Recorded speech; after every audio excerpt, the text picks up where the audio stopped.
آپ کو اب بھی میری شہرت نظر آتی ہے اور گاڑیاں نظر آتی ہیں۔ میں جب اینٹ کے سرہانے پہ سوتا تھا، آپ لوگ پیدا بھی نہیں ہوئے، راون پڑھتا تھا تو جذبہ تھا، میں گورنمنٹ کالج سے آیا تھا اور آوارگی سے آیا تھا، تو اللہ نے مجھے ہدایت دی تو میرے اندر ایکسٹرا جوش تھا، اس کی توفیق سے 250-300 کا مجمع ہوتا تھا ان دنوں، یہ 72 کی بات ہے، 71 کی بات۔ شدید گرمی میں ہم باہر سوتے تھے فرش پر،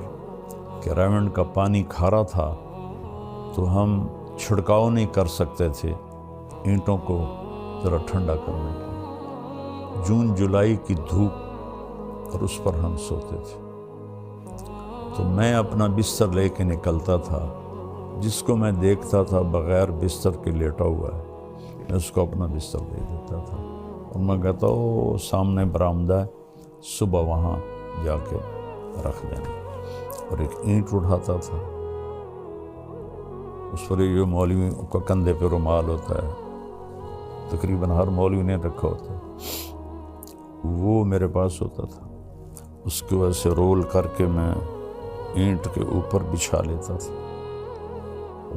اگر چٹائی مل جاتی تو ٹھیک ہے، نہ ملتی تو پھر اسی رومال کا ایک کونا اینٹ پہ رکھ دیتا اور ایک نیچے کر کے میں اس کے اوپر سو جاتا تھا، اور پھر میرا یہاں وہ کونا اس کا لگتا تو میری درد سے آنکھ کھل جاتی،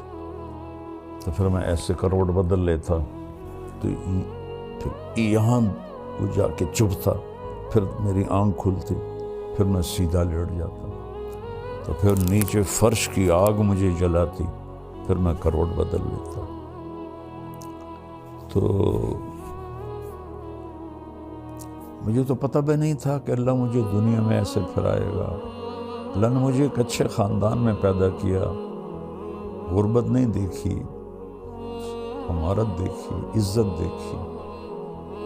بڑا خاندان دیکھا۔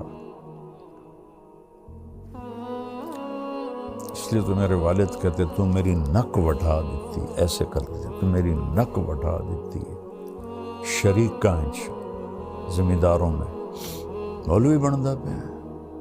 کیا پوچھنا ہے تینوں، تو مولوی بن کے کی کرنا ہے،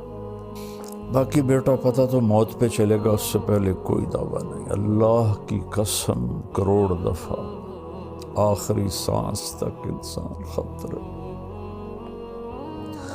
آخری سانس تک انسان خطرے، یہ سانس ایمان سے نکل جائے اور